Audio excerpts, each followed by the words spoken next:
Welcome back to Raised by Giants. We are live. Welcome everyone in the chat, members and moderators out there. Good to see you guys. The first live show of the year. We're back at them, and I hope everyone was safe through the holidays and had a very happy new year. And we have an amazing show for you here today that I've really been looking forward to, a follow-up to the discussion with Jerry Marzinsky and Lynn Monet, which was an amazing discussion. If you haven't listened to that episode yet, please do. But today is going to be really exciting because we not only have Jerry Marzinsky, but we also have Patrick Dirk with us. So a warm welcome back to the show. Author with a BA in psychology from Temple University, a master's degree in counseling from the University of Georgia, 2 years in a PhD psychology program, retired licensed psychotherapist who worked for over 35 years with schizophrenia and psychiatric patients in state hospitals and state prisons and hospital emergency rooms. Jerry Marzinsky, welcome back to the show. It's good to see you, my friend. What I wanted to do was just do a brief introduction as to, what's running our mental health system right now is big pharma and the psychiatric mafia. Okay, they're drug related. Everything is based around drugs, and they took over the Western mental health system or health system back in 1910, I believe it was, with Carnegie Foundation and the Rockefellers. Okay, they made a law stating that no medical school could graduate doctors if they didn't take a pharmacological curriculum.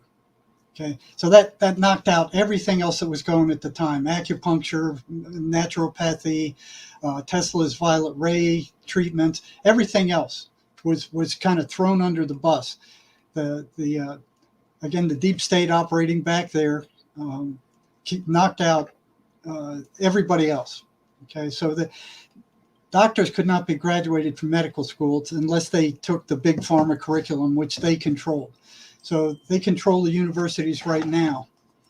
And, I've been in this field for 45 years. I've worked in every facet of the mental health system. I've worked on, last 10 years, I spent doing psych crisis in emergency rooms.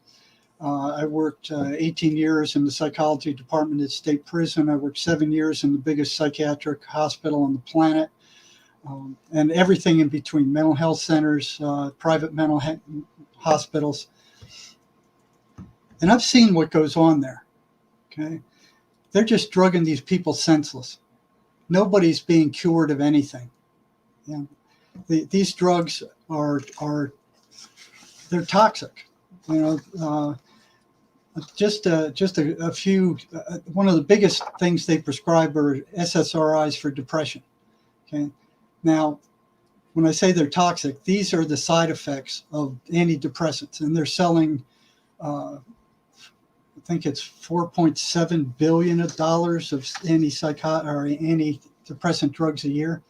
The side effects are nausea, weight gain, trouble sleeping, dry mouth, blurred vision, dizziness, anxiety, headache, diarrhea or constipation, sexual problems, fatigue, tremors, increased swelling, lower alcohol tolerance, bleeding, lower sodium levels, vomiting, restlessness, muscle cramps, and seizures. Okay, the second biggest selling is anti-anxiety drugs. Toxic effects are nausea, diarrhea, constipation, loss of appetite, blurry vision, dizziness, drowsiness or fatigue, dry mouth, agitated, restlessness, headache, sexual dysfunction, sleep problems, increased blood pressure, stomach aches, sweating, lightheadedness, and tremors. Those are all toxic effects of these drugs. And what they're treating with depression and anxiety, these are energetic problems. Memory's energetic, feelings are energetic, thoughts are energetic. They're trying to treat energetic problems with chemical drugs. And let's look at how they're doing. The CDC reports 132 people in the U.S. kill themselves every day. Suicide is the 11th leading cause of death in the United States.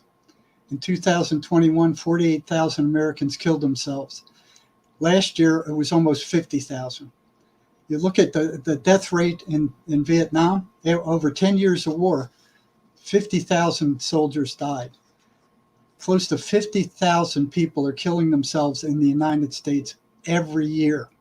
Every year, year after year after year after year.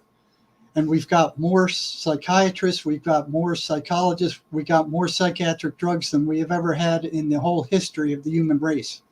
And still this is happening. You know, an estimated 24 veterans are killing themselves every day in the U.S. You know, from 2006 to 2016, the suicidal rate increased 2% a year, with 1.4 million suicide attempts in 2017 and 47,000 deaths. Okay. Yeah, it seems like they're trying to really solve a spiritual problem with worldly solutions, and those worldly solutions just don't work, and they've never. That's worked. True. That's exactly true. This is their report card. I would give them an F minus. Nobody's getting better from these drugs. These antipsychotic drugs actually shrink the patient's brain with long-term use. They cause irreversible brain damage. Now, have I ever heard in 47 years, have I ever heard a psychiatrist tell that to a patient? Never.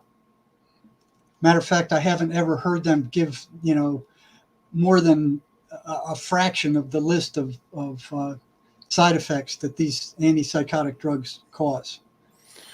So working in the state hospitals and the state prisons, Jerry, what percentage of maybe in the hospitals that you've worked in of those patients actually leave?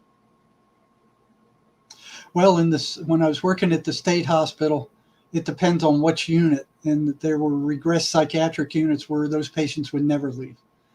Central State Hospital, where I worked, had a graveyard of 30,000 patients. It's been around since before the Civil War. So what they're doing doesn't work. Now, a researcher would never be able to get into these institutions. A normal person who wanted to take a look around would never be able to get into these institutions. They would not let anybody into the state hospital unless they were family. In the prison, they would not let anybody in. And if they did let anybody in, they were surrounded by a whole host of administrators. That's kind of why I wanted to have Patrick kind of give a bird's eye view of what it was like inside a state psychiatric hospital. The psychiatrists don't spend more than 10 or 15 minutes, maybe a month, talking to these people in state hospitals. Now, it's worse than that. Is they've got the entire population of the planet convinced that mental illness is due to a chemical imbalance in the brain. This is an absolute lie. They have no research to show that. Matter of fact, research has recently, well, not so recently, showed up that it's a lie. It was made up by Eli Lilly back when Prozac came out, because they didn't have an explanation for how these drugs worked. So they just made one up. They go, well, okay, well, these drugs are somehow affecting the person, so it must be a biochemical imbalance. But one thing I saw when I first started work at the state hospital was that I never, ever saw any psychiatrist in all the years I worked there ever give a pre-test for what the chemical balance of the brain was. So you figure if it's a chemical imbalance of the brain, they should have some baseline. They should have some test to tell you what's out of balance or by how much. They don't. It doesn't exist. So all they do is it was totally subjective. It was like, throwing a dart on a dartboard and starting with one drug, and then if that didn't work, it would be the next and the next and the next. So, based on their experience, they go, well, we should start with this drug. So they don't even know what the chemical balance of the brain should be. Now, I think they're starting to get away from the whole chemical imbalance narrative. They're starting to switch into something different in more recent years. Well, you would think so, but I saw an advertisement just a couple of days ago. What causes schizophrenia? Now, this came from the Cleveland Clinic. Okay, it says this is directly. This was 2023. It was. Okay, it says schizophrenia doesn't have a single confirmed cause. Experts suspect. Now, this is what they're using now. Experts suspect that factors that play a role are chemical imbalance in your brain. The chemicals involved in those that your brain uses to communicate with brain cells. Okay, so they're still pushing this chemical imbalance stuff. And one of the head psychiatrists, this guy was, I think he was a professor of medicine. He says, I don't believe I've ever heard a knowledgeable, well-trained psychiatrist make such a preposterous claim as that patients have a chemical imbalance in their brains, except perhaps to mock it. In truth, the chemical imbalance notion was always a kind of urban legend, never a theory seriously propounded by well-informed psychiatrists. This was said by Ronald W. Pies, doctor and professor of psychiatry at the State University in New York. Right. So it says the chemical imbalance theory was widely perpetuated following the introduction of the first SSRI antidepressant Prozac in 1988. All right. So that was done by Eli Lilly. Now, so that's duplistic. Right? The chemical imbalance is duplistic. The DSM, their Bible of mental illnesses, is also duplistic. It's completely made up. There is not a single test that will verify any of those diagnoses in that Bible. That's this big book of listed mental health disorders. Okay, so there is not a single objective test to validate any of those diagnoses. They make them up. Okay? Now, they started out with here it is.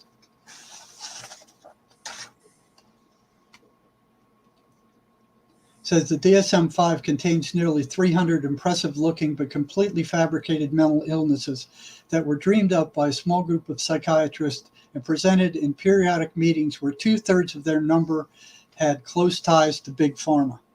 Okay, so now we're talking about Big Pharma. The antidepressant drug market in the U.S.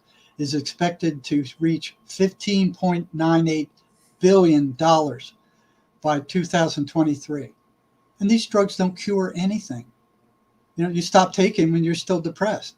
The anti-global psychotic sales are at $14.54 billion in 2021, and are expected to reach $15.5 billion by 2022. So these people are in it for the money. You walk into a psychiatrist's office, you're not going to come out of there without a diagnosis and a prescription for some drug. You put that's spot on. The same. Go ahead. No, you're completely right. You go into a psychiatrist for depression, you'll come out with 5-6 different prescriptions. You go in for anxiety, come out with 5-6 different prescriptions. But Jerry, we've talked several times on the show about alcohol and drugs are used as like a gateway for these voices to infiltrate into the mind and influence people. And I 100% believe that because I've seen it firsthand, drug psychosis. So we also have Patrick Dirk waiting in the wings here. He's been really patient. Would you like me to bring him on now? Or yeah, bring him on now, because meth is one of the biggest lead-ins. It's one of the biggest gates that opens people to psychosis. I've seen it in the prison. The prison is full of people or prisoners who started using meth and went psychotic, and then started doing criminal things. So, Patrick can tell you about what's that like, what the voices were, what he did, how it took him over. meth is very dangerous. It's like it opens up the person to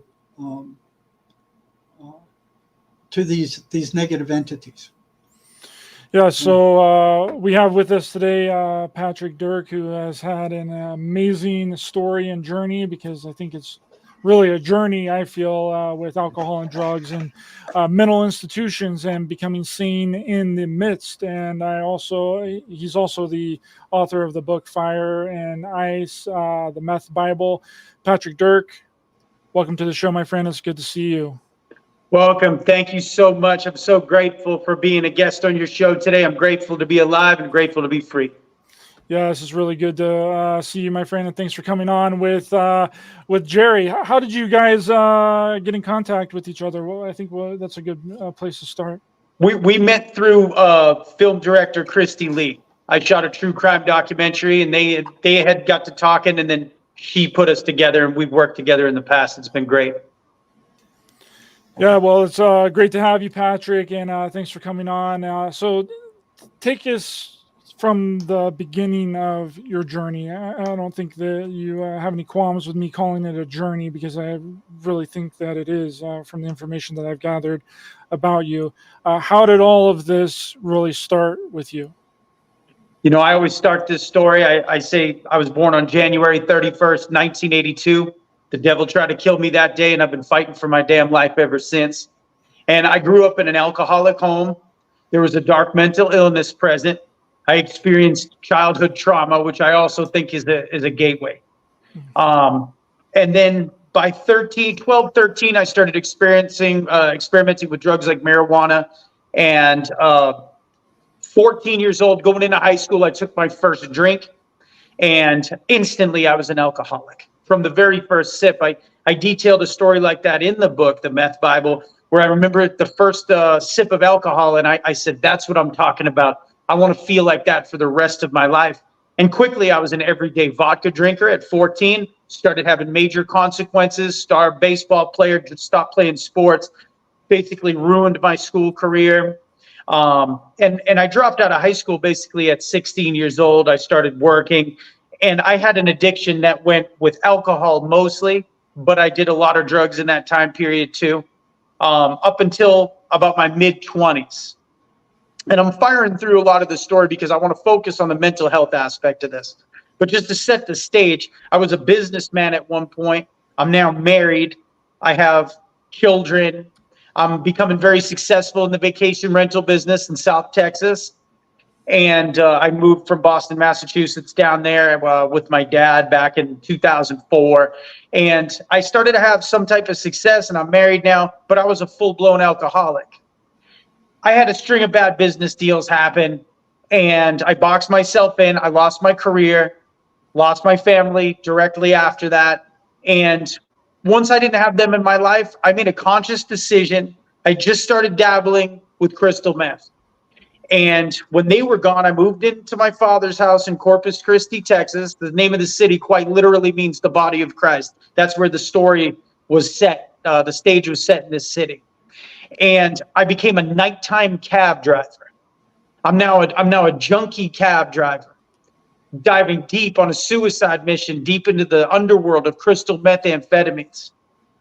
Crystal meth, and I think this is why the book is so powerful and so popular right now. Crystal meth is a portal to the darkest places in the spiritual realm. It opens your brain up to all sorts of evil entities. And on my other social media pages, thousands and hundreds of thousands of comments. It's a worldwide phenomenon. So what I was about to experience was directly a result of that. So I start living a life of crime. I'm in the taxi. It becomes a rolling felony. I'm doing things to support my drug habit because it was the perfect venue. So I'm dealing with pimps, prostitutes, drug dealers, check cashers, money printers. I'm living an absolute debaucherous life. I was an addict of all things in the flesh. And I started to have major evil experiences. I started to have vulgar displays of power. I detail that in the book. I won't get too far into that, but I started to experience the spiritual realm. And the turning point of where it all came to a big turn, was there's an accident photo, okay? And I was driving. I had been working way too much. I was driving my taxi, and I fell asleep at the wheel. It was a balmy October night, and I only had to make it one more exit up the road. And I found myself falling asleep. I woke up, I heard a loud crash. I found myself airborne at about 70 miles an hour, headed toward a big concrete sign the size of a redwood tree. And this is really when my spiritual awakening happened. I was sliding towards that big pole with that sign on top, the tires smoking, and I had 3 flashes where I saw it in slow motion, and I said, oh shit, that's concrete. And then I saw my daughter's face, and then right before impact, I thought I was gonna die. So I accepted my death. I was at peace. And then the white concussion. So the sign fell on my head. I watched the inside of the cab crush around me like a tuna can. That sign fell on top of the taxi. There was smoke everywhere. And long story short, I took this photo a week later. I actually checked myself out of the doctor before the x-rays even came back. And I had sawed all 5 ribs in half. My foot was crushed underneath the front seat. I was driving an old cop car turned taxi. So I took this picture, and this was the beginning of my spiritual awakening. Later on, if you take that photo and you zoom in to the top right, I had fallen asleep, and I'd crashed into the sign at the Christian Sleep Study Center. God had dropped a sign directly on my head to get me to take my foot off the gas. It's actually up to the right on the building. I'm trying to get it over there. Yeah. And you can see that. And that was a major sign for me. But I did not listen to the warnings of God.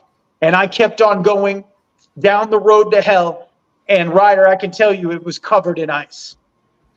About a year into this, I start going into psychosis a few months after this photo. I start experiencing all kinds of evil manifestations. I even started having contact with God. I was having big moments with God. I would feel the flame of God next to me sitting in my trap house. I was having major experiences with what I believe to be the Lord Jesus Christ. So would you consider this experience, you crashing your car into this sign, a out of body experience or a near death experience? I would say I felt like there was something with me in the taxi. I detailed it where I felt something tug on my shirt. I look back in hindsight, and I believe personally that it was some type of angels or entities of light. And I was not in psychosis at that time. I was still hustling every day. I was deeply addicted to methamphetamines, but I was not crazy yet. And then a few months after this, I continued down the road, and I only got worse with my use. And I call it the Nebuchadnezzar effect. I remember in the book of Daniel, there was a story about a prideful king, and he was prophesied he was going to go crazy. Long story short, he goes crazy. He's eating grass like an ox in the fields. He loses his kingdom. God heals him. He comes out the other side. And whatever he experienced in between made him a believer in the one true living God. That's the story in the Bible anyway. So my story lines up with that very similarly. So I had that experience. Then I start going crazy. And I was now wearing a do-rag on my head. My house gets boarded up. I lost the girlfriend. I lost the taxi job, obviously, after that accident. It's a crazy story. But, everything. They board the house up. It's 110 degrees in there. I'm living an absolutely hellish life. No running water, anything. And I'm walking 15 miles a day. I was a tortured soul. I was being tormented by dark entities. There's no doubt. The house was like a spiritual portal. I detailed it in the book. So I'm now insane, and I come to a breaking point. See, my father had spinal cancer at the time. I was a junkie, but I was also his caretaker. He disappeared. And the very last, I'd say like 2 months of my addiction to meth, he disappeared. There was a train of homeless drug addicts, all kinds of crazy insanity going on at the house. And eventually I had had enough. I walked home. A family member told me my dad passed away 3 weeks before. No one told me because I was so crazy. So I get to the house. I walk back to the house. I had self-inflicted wounds all over me. I was like the man from Gadarenes, the demon-possessed man. Hadn't drank water in 5 days, hadn't eaten in over a week. And I had my shirt off, some swim trunks on. The house is just demolished, drug paraphernalia everywhere, trash. And I passed out on the bed, and I woke up, and I looked over, and I saw a big blade, a kitchen knife, sitting on one of the old nightstands. And I remember looking at it, and I picked it up, and I verbally said, "This ends now." And I stormed out of the house. I threw a TV over my fence into my neighbor's yard, and I walked down to a fast food restaurant, and I poked my head into the door. The mental health system had failed me in the months leading up to this. I was being arrested for public intoxication almost every 3 days. I picked up a ton of those. They would bring me to the hospital, just your local mental unit at your regular hospital in Corpus.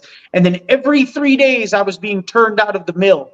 I also sought drug treatment twice in the months leading up to this and was rejected both times. In the richest country on planet Earth, I couldn't get help when I really needed it the most. I was a danger to myself and society as a whole. I was legally insane from methamphetamine substance abuse. I was in deep methamphetamine psychosis, later on discovered. How did sorry, I don't mean to interrupt. How did other people around you respond to your psychosis? Were they around you also using methamphetamine, or how were regular people that weren't on drugs responding to you being in the psychosis at the time? Anyone outside the drug world was terrified of my lifestyle. The methamphetamine lifestyle is the most evil, debaucherous, sinful life that a person could live. It's the craziest lifestyle a person can live. It's just around the clock, sexual deviancy. I mean, anything you could imagine, it's out there. Absolute crime. People were terrified. But the drug addicts in my life, at the very end, once my dad disappeared, they swarmed in and they played into my delusions. And they acted like, I believed I was in a hidden camera movie at one point, being filmed by satellites. I thought I was going to be the biggest comedic actor on the planet. I thought I was selected for this movie like The Truman Show, only it was like a reboot, a reality TV version. And you could not tell me that I was not in this real life Hollywood movie being filmed right there in the city of Corpus. My dad, there's so many stories that I based in the book off of that. I was convinced I was living in an absolute alternate universe. It was very spiritual. It was very, very spiritual. I started having downloads of all different types. I mean, it really changed me as a person. I started to, I went into the McDonald's as a cry for help. I couldn't take anymore. I was absolutely broken in every way. I felt like I was going to die, and I needed to take my life back. How did you break that delusion, or did it break itself? Well, I'll get to that in the next part, the very next part. So what happened was, and this is the fascinating part about the story about psychosis and everything. So I went into McDonald's. I told them, this is not a robbery. Everybody get out of here. There was 4 employees. They ran out the back door. I threw the knife on the floor, walked around. I grabbed a burger. I poured me a Coke. I took one bite of it, and then the cops show up. I just sat down peacefully. And the guy came up the drive with a 12-gauge shotgun cocked. Someone had called in an active shooter. And he told me afterwards in the cop car, he said, I was going to unalive you. And that was a scary moment. I could feel him wanting to end my life. So I was on the floor. I surrendered peacefully. I was facing some very extreme charges. Now, I'm in the state of Texas. It's the toughest state on crime in the nation. So that cry for help, because I took real property and because I had a weapon, I faced aggravated armed robbery, 5 to 99 years. I faced 3 counts of aggravated assault with a deadly weapon, 2 to 20 years each. That's 156 years stacked. They ended up having me look at about a 15-year prison sentence. So I'm now in Nueces County Jail, one of the toughest county jails in the United States to do time in. I'm absolutely crazy. We have a clip here really quickly that I want to show before we get into the next part of the story. Yeah, go ahead and show that clip. I'm sorry. Scary moments for customers inside of a local McDonald's. Police were called to a McDonald's on Saratoga near Weber just last night to the report of a shirtless man inside holding a knife and yelling at customers. And he also took food without paying.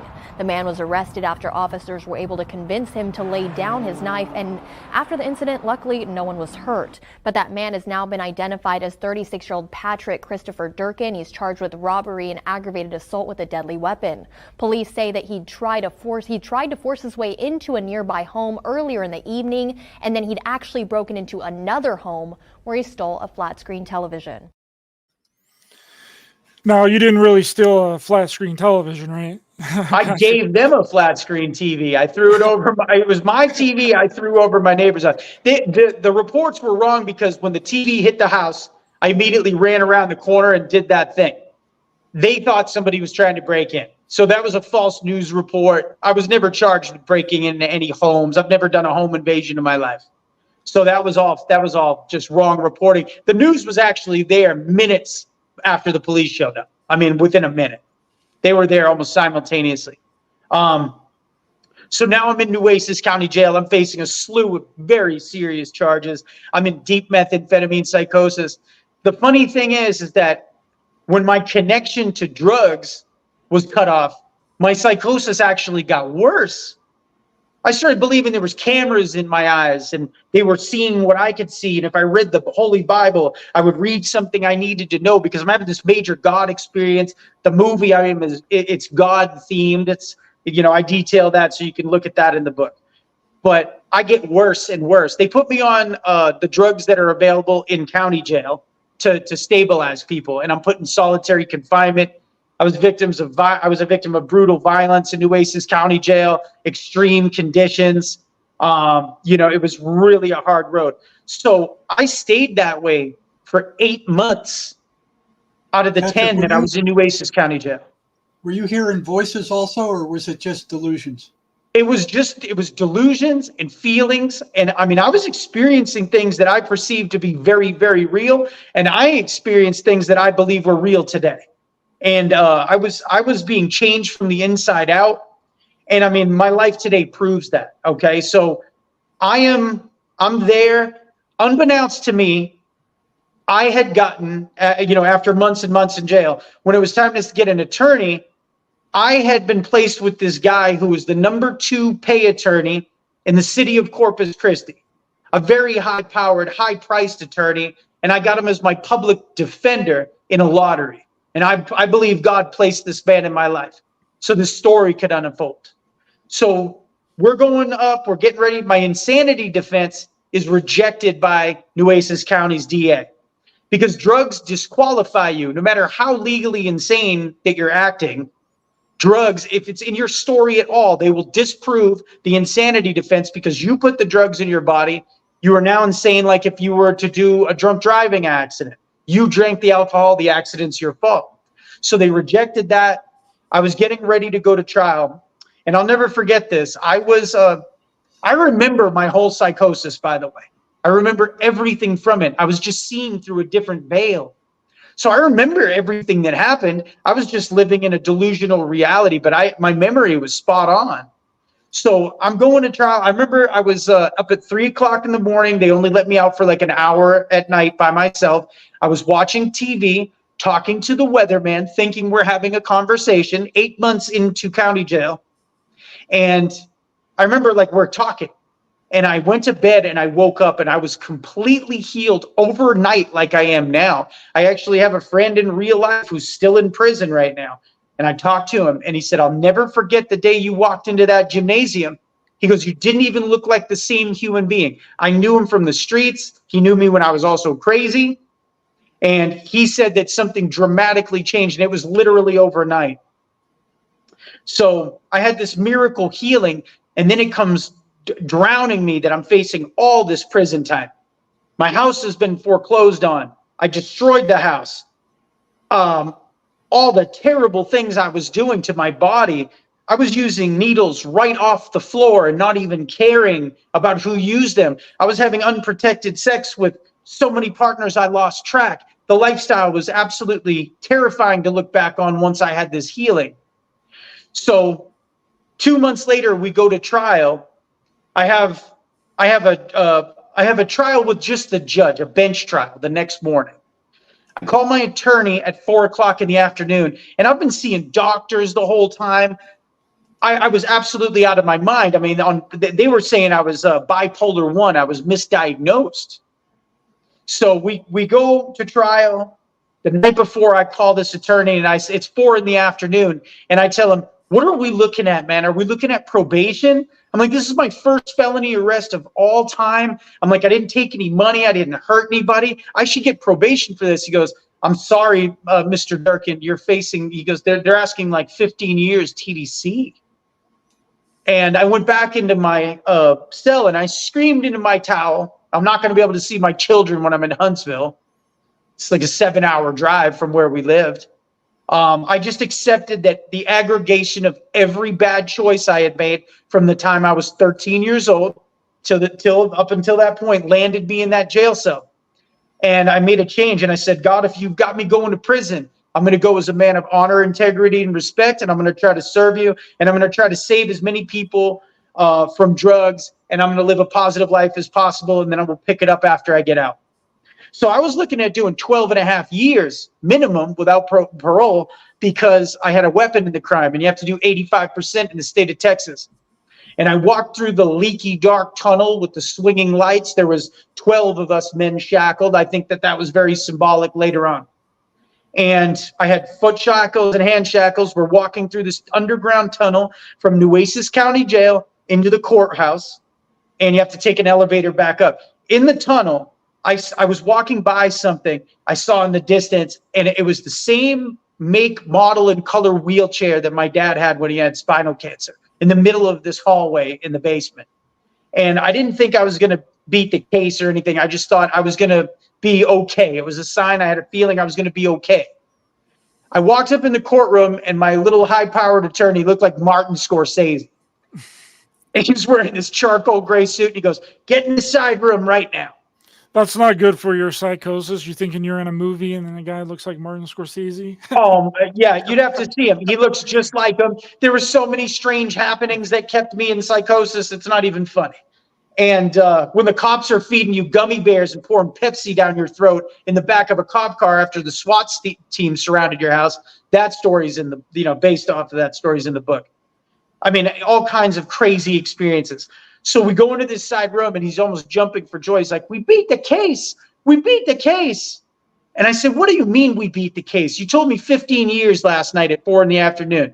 He says, "I was at the DA's office last night on unrelated business. I had my briefcase with your files, your medical files in there because I was preparing for court at 8 AM. Just so happened," when I say by chance, I mean by God, "the DA caseload had switched that day. I now had a new district attorney.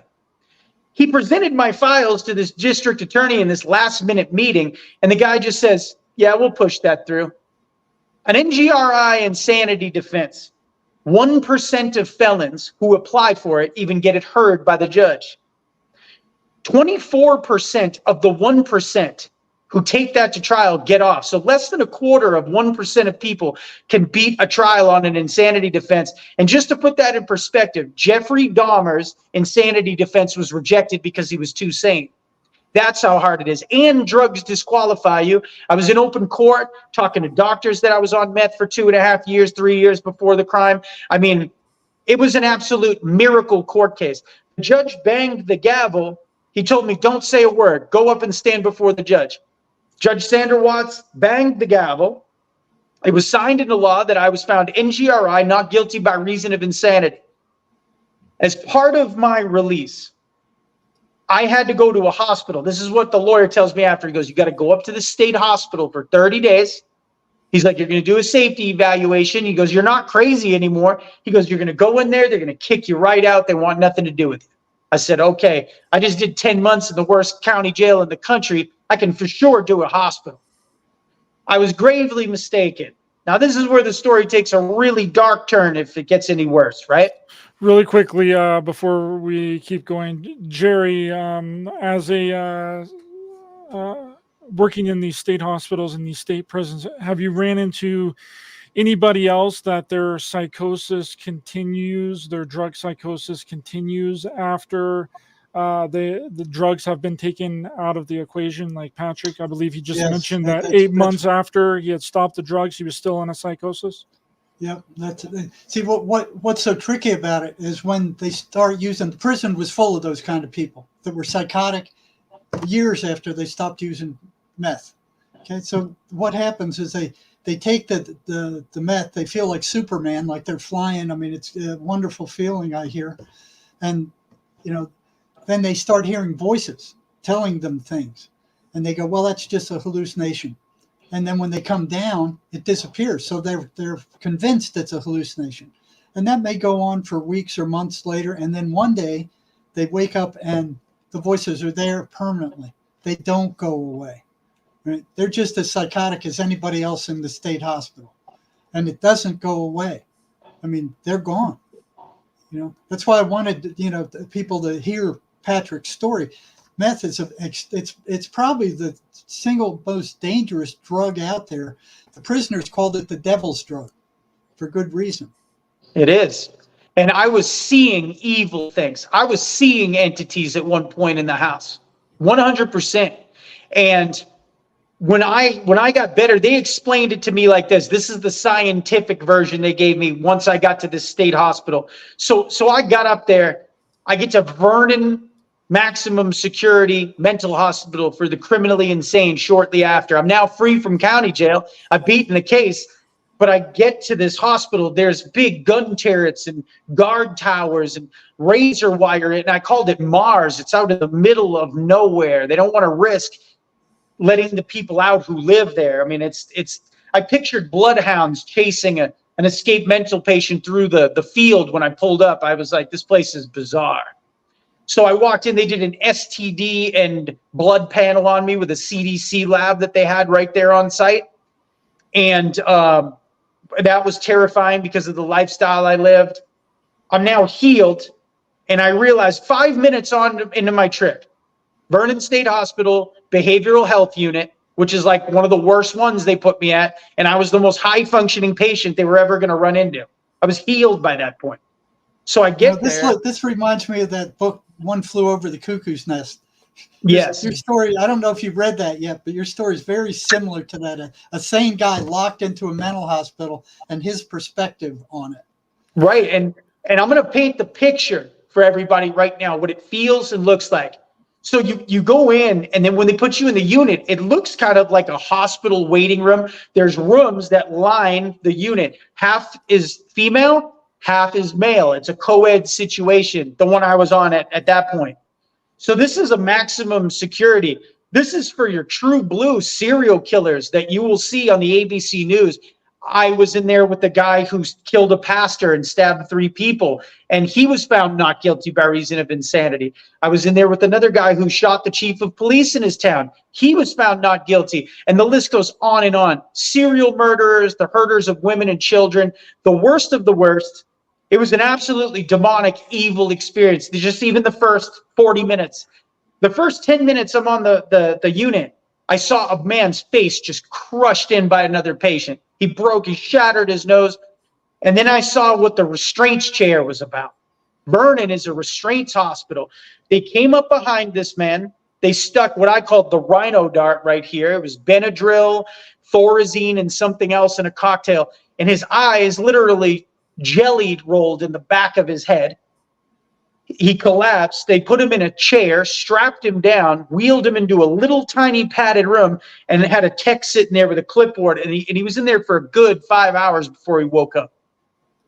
So if you would get out of pocket at Vernon State, so say a patient got up and was starting to get aggressive, the techs, they had the shots in the fridge ready to go. The nurse did. So they would walk up, they'd give you one warning. They'd say, you better calm down right now.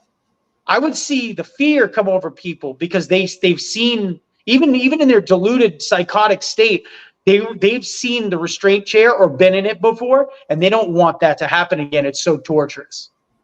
So I've heard them giving people too much of the shot and not making it. Okay, this is day 1. Day 2, noon, I get morning meds, chow. Day 2, lunchtime meds come around. They say, Durkin, meds. I go up there. I'm like, I don't take noon meds. I hadn't taken noon meds the whole entire time I was in jail. My charts transferred, everything. Like, I wasn't supposed to be on noon meds. I took some meds for my psychosis, but I also took meds to sleep, and that was it. And I took them all at night. They said, you're taking these. And you don't ask questions. You take the pills that you're given, or else I'm a 46C. If I get aggressive, if I raise my voice, it's another 6 months on your evaluation.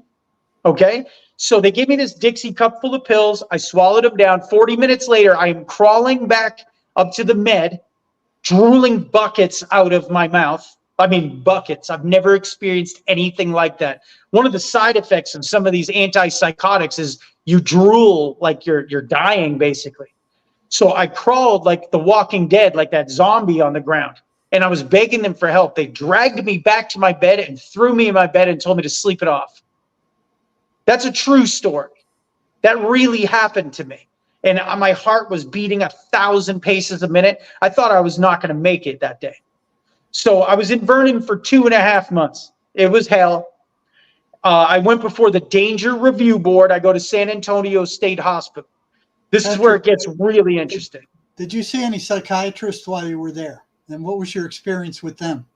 Okay, you have a treatment team in the state hospital system. You see the psychiatrist maybe once a week, and guess what they're doing? It's not therapy, Jerry. You know this. They're adjusting your medications. And that's all it's about. How are you feeling? Are you sleeping okay? Can you go to the bathroom? And it's almost like they're drawing things out of the patients, knowing they're going to say, I can't sleep.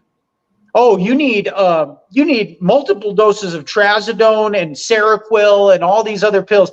So they ended up putting me on nine medications that I did not need. I'm just being dosed with pills. The way it works is there's no one-on-one therapy at the state hospital. I did 8.5 months in 2 different state hospitals. I never not once saw a doctor walk out onto the floor. I never not once got called in not one therapy session. There is no getting better. And society looks at state hospitals and say, that's where they put sick people to get better. That's where they put sick people to be human cattle with an earmark so they can pill them and sell them drugs. Because all it is it's chow, meds, noon chow, meds, dinner chow, meds.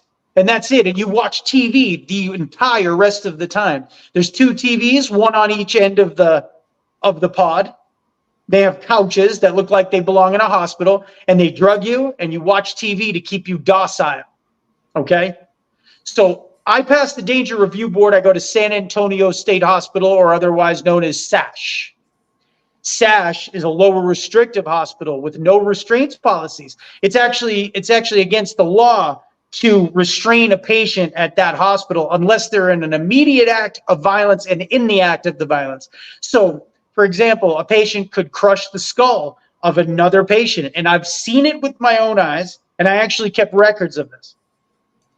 And as long as the victim the assailant puts their hands up and steps back and stops acting so aggressive, they can't touch them. Staff can only circle around them. Patient-on-patient crime in these hospitals is not prosecuted. You could beat me half to death, for example. And the cops will show up and take a report, but I have to get out of the state hospital and go down once I'm free to file the charges on that report, because when you go into a state hospital, you are stripped of all of your human rights as a United States citizen. That's a fact. Okay?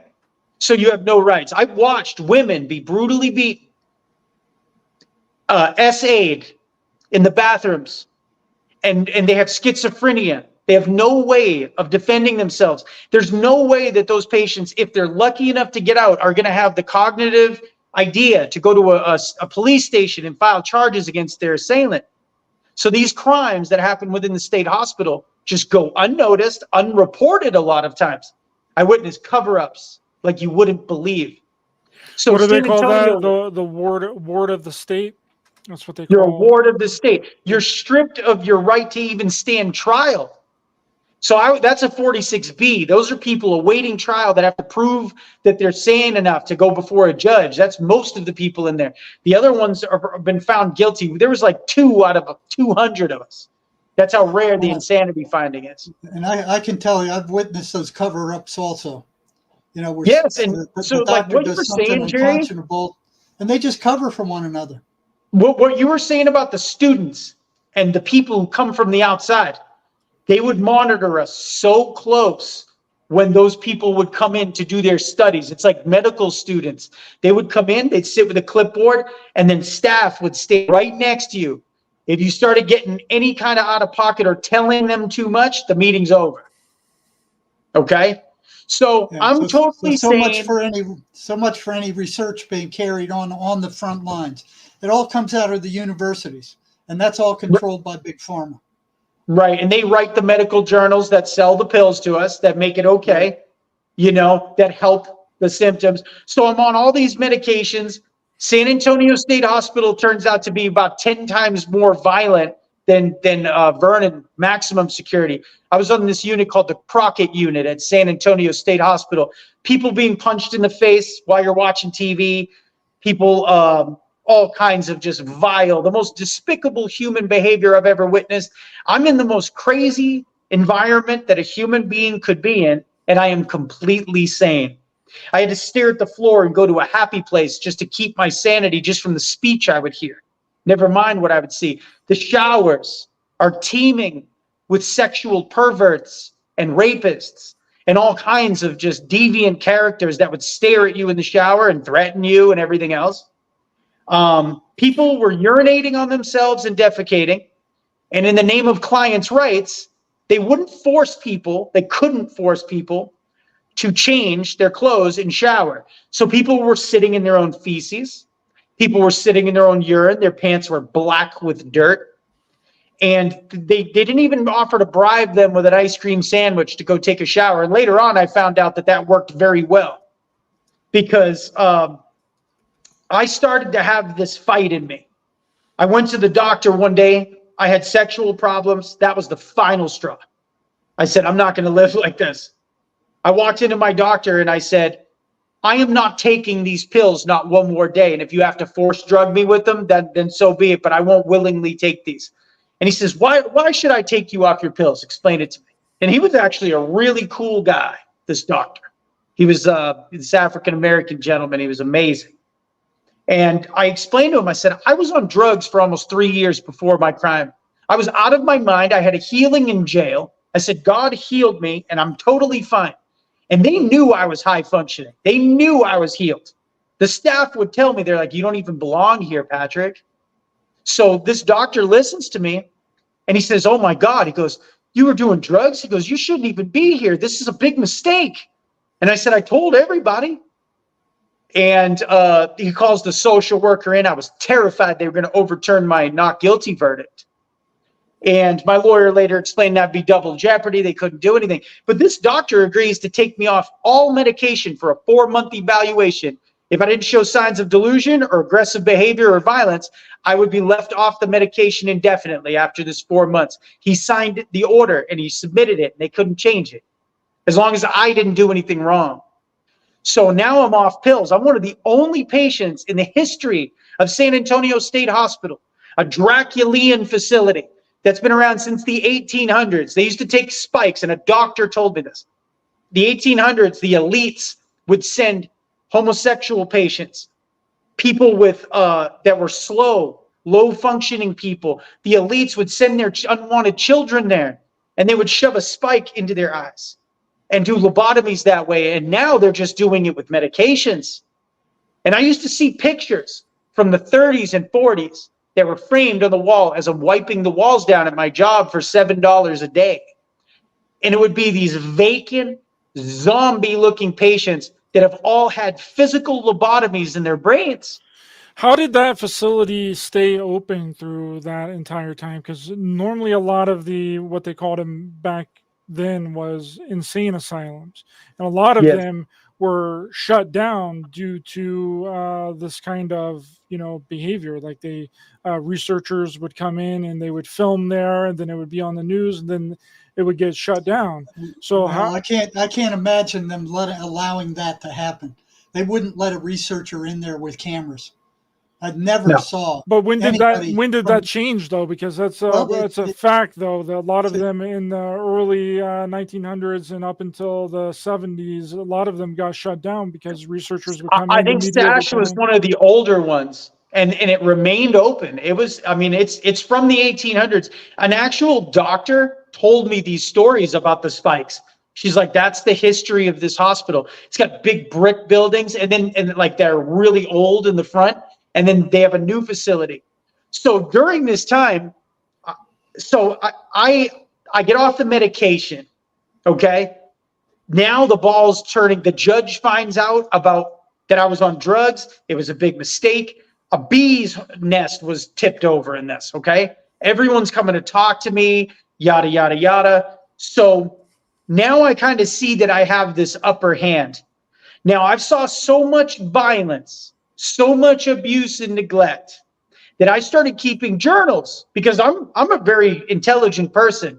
I start keeping names of patients, victims, names of assailants. I start keeping dates and times. Okay. I'm recording everything I see. And one day the whole place is pounding on the windows. It was like being in a zoo in the chimpanzee department. Okay. I lost it for a minute and I started to raise my voice and I was shaming them, swearing. A nurse came over and she said, she goes, you're getting drugged. And I was like, my heart sank. I was like, oh, I just screwed everything up. I'm going to get put back on the medication. I was making headway. I'm done. So they told me that it's not 30 days, by the way. An average time for a safety eval is 3.5 to 5 years. And anything you do will extend that. So I'm there and I'm witnessing all this stuff. I'm recording all this stuff. This nurse all of a sudden has a heart and she comes back all of a sudden. It was a miracle. And she says, Mr. Durkin, I'm going to give you one opportunity to calm down. And if you calm down, I'm not going to put this in your chart because I know that you're in a very tough situation.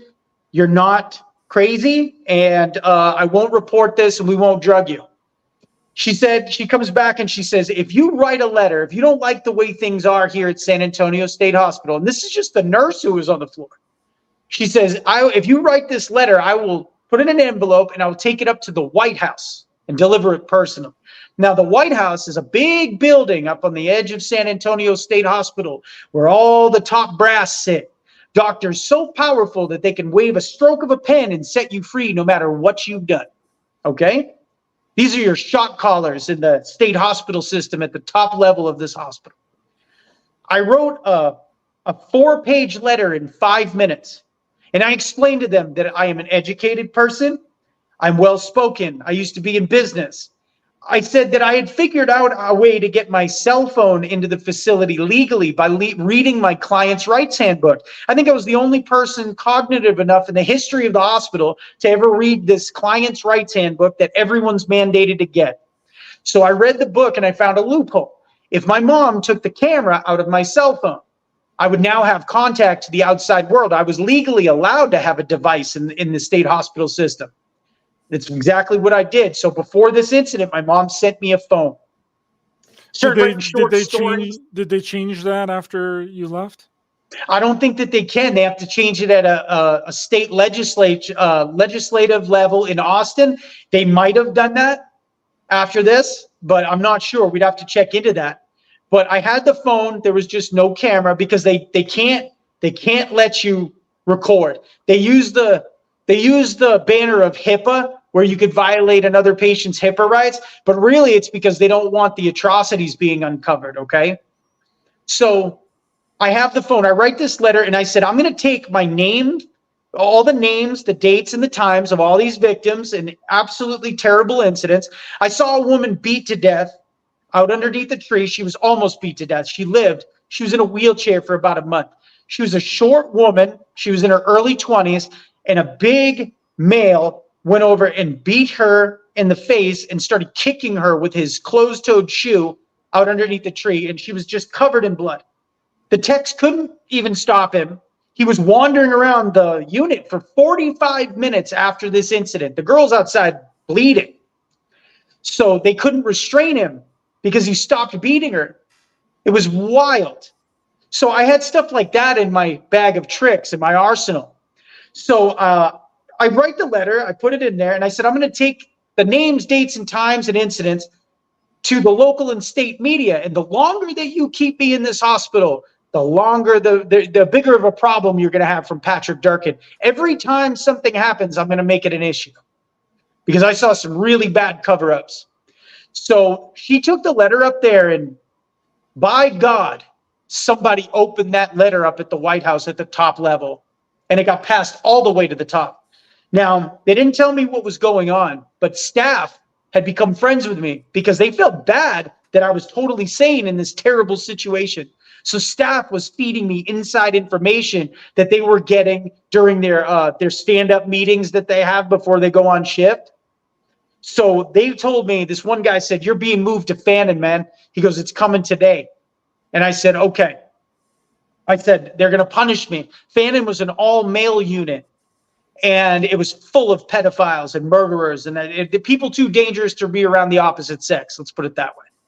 So my doctor comes, he goes, you're being moved to Fannin, just like clockwork. The guy who took me off the medication. So they moved me to this all-male unit. I'm now waging war against a very evil, very corrupt state hospital system. And I said, I'm going to get my release secured. I'm going to get out of this place. So it was an act of miracles. I believe God put me in situations everywhere they moved me. Something big would pop off. The hospital would have poor behavior. For example, there was a patient-on-patient sexual assault between 3 men. It was like 2 mentally challenged patients and 1 more adult-thinking patient who was paying them to go into the shower with him, with sodas and candy and things like that. There's currency in there. We can get care packages. So he was bribing these men to go in there. One of them had HIV. Okay? And the hospital covered it up. They found these men in the shower together. They covered it up. And this guy was a serial predator. He was an older African-American male with an ankle bracelet on because he was so dangerous that they had to have an ankle monitor on him so that if he escaped, they didn't want to take any chances. He had violent sexual thoughts every waking hours. I looked his court records up while I was in the institution on my cell phone. So I took it upon myself. My mom was sending me big care packages. I had unlimited chips and commissary and sodas and everything. So I said, I'm going to take this system on. I start bribing like one of the victims for 3 sodas and a bag of M&Ms. I said, give me your sister's phone number. And I would call her and say, I'm sorry. I know that you're going to think I'm crazy, but I'm not. I need you to call the hospital and verify this information that I'm going to tell you. She did. Adult Protective Services would swarm the unit. Now, the hospital is very dangerous. I was scared that they were going to kill me at one point. I would sleep on my cell phone underneath my chest because I thought they were going to steal it or break it on purpose because I was causing a lot of problems. I saved a man's foot. They stopped bandaging a 26-year-old male's foot. His foot was rotting. They wouldn't change the dressing because it was too much of a mess because he kept pulling it off. So he had gangrene forming in his foot. I bribed him, got his dad's phone number. They got a lawyer. They ended up saving the man's foot. I was causing all types of problems. I wrote 12 letters in all. So the final straw. So I didn't know it at the time, but they were moving me because they wanted to get rid of me. But I had to stay in San Antonio State Hospital legally on a felony 1 for the last part of the journey for at least 6 months. So it was supposed to be 3.5 to 5 years, but the day it hit 6 months at the last stop on the hospital, I could be released. So I'm causing all these problems. My roommate was deranged. His name is Olafalabal. That's his last name. He's in the news report. So, oh yeah, we have that clip. You want me to play? Yes, that now? and I just want to set it up. He threatened to murder his wife and child. The hospital heard him on the phone threatening to kill them, and they covered it up because they didn't want to do the paperwork. They didn't restrict him from visits. They did nothing. He comes up to me underneath the tree one day. I was sitting outside underneath the picnic table getting some sun. After all that medication, months and months, I was trying to like soak up vitamins and nutrients any way I could. So he comes up to me and says, "Hey man, I'm going to go get this 20 grand somebody owes me." And everyone's lunacy in there. It's just, they're lunatics. So it's like, you don't listen to what people say. I went inside, and about 15 minutes later, the bells go off, the whistles are being blown. He had gotten 2 mentally challenged patients to form a human wall in the fanning unit. He climbed them, hopped over the wall, and literally just walked off the property. So now San Antonio has a very violent, escaped mental patient with 5 violent felonies, okay? And he's now wandering the streets. Now, they did call the police, but guess what they didn't do? They didn't call the local media to alert the public. There's an apartment community right behind San Antonio State Hospital, and he walked directly through it where there's children playing. Now, I didn't know this at the time either, but San Antonio State Hospital at the time was building a $320 million building. And then I found it right around this time on the internet that this project, the local police department, local colleges were all investors in this project. It turns out, and you can find this on the internet, this is how I found it out and confirmed it with the staff and doctors. SASH was getting $1,100 a day per patient back then, not including the medication. This is state funds. They were making millions and millions of dollars off of us cattle that were in there. The pills, I can't even tell you. It must be triple that. But they were making so much money. That's why people don't leave. So the hospital didn't need any bad press, so they kept it out of the media that this man escaped.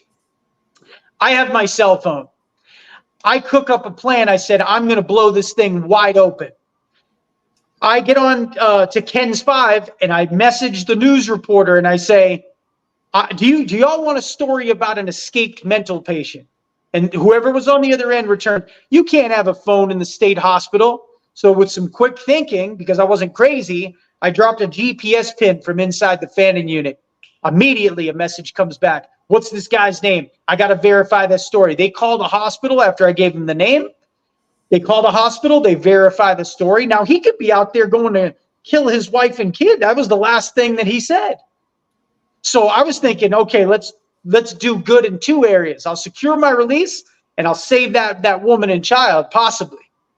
So they didn't even call the victim. They didn't even call his wife, okay? I know that is fact because she was calling the unit while he was missing. So set up the clip, and this is the news story that ran later that night. Well, this is the one from the next day that blew it all wide open. No sign of a convicted felon who walked away from the San Antonio State Hospital. He's been missing for more than 24 hours now, but he's not the first patient to wander away from that community from that psychiatric facility. Eyewitness News reporter Marvin Hurst has more on the disturbing disappearances and the rising number of visits the hospital gets from police. The Texas Department of Health and Human Services says once they've alerted the authorities about a missing patient, they've done all they could do. San Antonio police say mental patient Christian Olivo Fariel made what they described as an unauthorized departure from the hospital. They have not seen the convicted felon since. He's been in jail for drug charges, forgery, evading arrest, burglary, and an unauthorized use of a vehicle. DHHS won't confirm a name, but they would say that the person went over a fence to leave the facility Wednesday evening. They won't call it an escape just because this is a hospital and not a jail. They did say that the person is a forensic patient, meaning they are not mentally able to stand trial or too insane to be convicted. 3 years ago, another forensic mental patient got away from the San Antonio State Hospital. His name, Gary Lejeune. He was found not guilty by reason of insanity of murdering and dismembering his wife's body near Kerrville. He was committed to a state hospital for Rebecca Lejeune's killing. A state representative had to move the man for public safety because the accused murderer kept walking away from the hospital. A press officer for DHHS says they do a review after each incident of a missing person. San Antonio police are spending more time at the San Antonio State Hospital. Their calls for service to that hospital jumped past 1,300. Police responded for more assault calls than any other offense. Missing person calls total 10 in 2 years, but some of the cases are wanted persons too. State officials say they are researching these numbers before they can make a comment. Right now, 29-year-old Olivo Fabriel remains missing. Marvin Hurst, KENS 5, Eyewitness News. So you blow this whole story up with your cell phone inside of this mental institution. Now, this might sound like a silly question, Patrick, but how were you charging your cell phone? Oh, I had a charger with it, and they would charge it behind the med desk. I was going to say, because I highly doubt that there would be any electrical sockets in any of the rooms. They force you to charge it back there, and the staff that was in charge of that, I was friends with. So I trusted them. And the thing about it is, when you blow something like this wide open, I mean, look at the city of San Antonio, 5 patients per year escaping. And I mean, these people are absolutely murderous criminals, and they're not reporting it to the public. So when this story broke, they shut the gates at San Antonio State Hospital for the first time in years. The whole place began to be locked down. I was at work the following Monday, and I was wiping the walls down, and my social worker came up to me, my new one. She had a stack of files this big, because that's how big my files were with all the problems I was causing. And she said, "Mr. Durkin, my job is to get you out of here today." And she said it just like that. They had enough of Patrick Durkin. And there was a lot of red tape to go through. They had to find an aftercare plan and this and that. They tried to put me in drug treatment for 2 years, but they had already sent a letter at that point saying that I was safe to go back into society, and the judge deemed it against my constitutional rights, so that was out. They just wanted to get rid of me. They devised a plan. They needed aftercare housing, so they couldn't find even a shelter that would take me for some reason in Corpus Christi. They wanted to bring me back to my home city. So they got frustrated, and I just told them, I go, I will blow open everything I see in here from here on out. It sped the process up. Now, my release, I had a court date set immediately. They wanted me to be released immediately. I had to go to court one last time. My lawyer had to represent me while I wasn't there. So Martin Scorsese goes to court. It was on a Friday. They told me I'm going home. I have my bags packed at the front door. Okay, literally sitting there from 8 o'clock in the morning till 4 in the afternoon, waiting for the transport van. They never come. My lawyer, I get in touch with him in the afternoon. I'm like, "What's going on?" He goes, "I can't talk about it right now. You're not going home today, but you just got to sit tight and you got to trust me." So I sat all weekend terrified, not knowing what was going on. Are they going to keep me? See, they wanted the stipulations for release for a person who's been found not guilty by reason of insanity are as follows. You have to see a psychiatrist once a month for the rest of your natural life. The maximum term of your crime. Mine was 99 years on the major charge. So for the rest of my breathing life, I had to see a psychiatrist once a month, a social worker once a week, and be drug tested for the rest of my natural life. So Monday comes around, the court date's set. And what had happened is my lawyer said, "We're not going for that," to the judge. During my trial, the judge said, "Mr. Durkin, you have a very fine attorney. I suggest that you listen to everything he says." He was high ranking. They had a relationship. She told him to go home over the weekend and draw up his own order. He came back into court Monday, and he got me released with no stipulations of any kind. So when I came home that Monday from back to Corpus, they drove me back to my home city with a transport van, which is unheard of. They usually put you on a bus. They wanted to make sure I was released. So they brought me home. I got off the bus, and he said, "All you have to do is go up into that building and sign up for outpatient drug treatment." He's like, "You don't even really have to go." He's like, "Just go sign up." I ended up going to the drug treatment for a while after that, just because I wanted to. But I was released. He said, "This crime is almost like it never happened."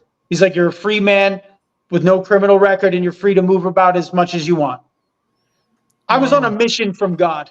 I knew it. I knew I couldn't lose. When God kept calling me through each of those scary doors, when I would write a letter, I busted through the door, even though it was lined with a brick wall, and I walked through the flames, and I became a warrior of justice for people that didn't have a voice within the state hospital. The hallowed screams of the lost are in that building at all times. There's people that do not have a voice. They're being forcibly drugged. They're being forcibly medicated. And it's all in the name of the almighty dollar. As far as I know, they built that $320 million addition to San Antonio State Hospital. And I went about my life. And one of the last things, I had a treatment team meeting with, I called him Dr. No Good in the book, a character based on the real guy in real life. And it was a team of scientists. And there was two techs, African-American ladies sitting in the back of the room. And he was furious that I was being released. And he said, "You shouldn't even be here." And I said, "Don't talk to me like that." And I said, "Yes, I should be here." I said, "God sent me here to take on this evil, corrupt system and see the atrocities within the four walls of this building. And he sent me here to do something about it." And I did. And I sat back in my chair and his jaw dropped. I mean, you're not supposed to talk about God during a safety evaluation for the criminally insane to be released. It's not a smart move. But I knew I couldn't lose at that point. So he looked at me and I said, "I am spiritual. I am not crazy. There's a big difference." And the two ladies at the back started laughing. And I was released. Tell them about the choice you made where you had a choice between continuing on to the dark side or turning around. Well, this was a crossroads moment, I call it. After the supernatural experiences that I had, I remember sitting in my kitchen at my dad's house, or my grandparents' old house, and I just had this feeling that I was at a crossroads moment and I could choose God or I could choose the devil. But whichever one I chose, I was going to go all the way with. And I started weighing the options. That's how sick I was. I was thinking crazy things. I'm like, if I'm going to be bad, I'm going to do this, this, and this. And I ended up going into the psychosis and I walked towards the light. And ultimately that changed the trajectory of my life. And I believe that's why God set me free and did the miracles. When I was in there as well, they found I had a problem with my blood. They said that my spleen was 4 times the size. I thought I had HIV or hepatitis C because of the lifestyle I was living. They're like, no. They were sure I had cirrhosis. Long story short is, my liver was completely healed. The spleen was 1 point below normal and climbing, an unexplainable miracle healing, just like my psychosis of my brain. When that healing happened, this is number 2. And they said, if you never take another drink again, you're going to live a completely normal life. This was a cancer blood specialist. And they asked me my drinking history, and I told them, and she said, I've never told anybody this before, but in your story, because you started doing methamphetamines and stopped drinking so abruptly, that meth actually saved your life. And that's not something I recommend to anybody, because meth took me into a part of Hades that I can't even describe in the human word. It was living hell on earth. But God did amazing miracles in my life. And you're right, Ryder, it's a journey. And my life story is a journey. Since my release, I wrote Fire and Ice, the Meth Bible, while I was homeless and clean. I got out on December 16th, 2019. On January 1st of 2020, I started writing the book in trap house motels, an Oxford house. I wrote it, I finished it up in this swanky canal house on Padre Island. And then I came to Washington after I wrapped the book, and my life has been forever changed. God told me if I came here, my life would change. I drove across the country with almost no money. It's an amazing story. My second book, Deep Washington, that's underway right now, is going to be about that journey. But how long were you at the psychiatric facility? I remember you saying that you were in the jail for 10 months and then you were transferred. How long were you at the state mental hospital? 8.5 months. So one of the cool parts of the story too is they explained to me that people with heavy methamphetamine abuse, it takes 18 months of abstinence for your brain to fully repair itself after such an event. I almost did 18 months to the day. And so I did 8.5 months in 2 different hospitals, Vernon and Sash. So it was 8.5 months total. And it was 6 months flat at San Antonio, 2.5 at Vernon. And I got out and I was released. I have a day career where I do millions of dollars in sales. I was recognized at a state level this year for the state of Washington and what I do in my day career. I have this book being read in 6 countries around the planet. And I wrote a 716-page book that people seem to like and value. And I did it in 6 months to the day. And I looked it up, and that's the same words per day that Stephen King writes. And I have a 6th grade education. Where does that come from? And where does all the miracle healings come from and all the blessings in my life afterwards come from? It's a spiritual life. The unseen realm is a lot more real than the physical flesh and bone reality that we live in. And God is real. And that's why I'm alive and free, is to put this message out into the planet that methamphetamines are not the end of your life. If you choose to walk towards the light, then you will recover from it, and you can live a miracle, joyful life afterwards. And mental illness. Now, what was the food like within this mental health facility? Because from my understanding, they want to get you eating as much as you can. They want you to gain a lot of weight. They want to drug you. They want to make it almost impossible for you to ever leave. Average weight gain at San Antonio State Hospital, this is from staff, 30 to 70 pounds. I was in jail at 178 pounds during my addiction. I actually lost a lot more weight because they starve you in Oasis County Jail. And then I ballooned to 300 pounds at the time of my release. Yeah, that is unbelievable. Now, how did you stay sane? I mean, from your testimony here, you became sane while you were in jail, and then you were sane at the whole time that you were no more psychosis while you were at the mental health facility.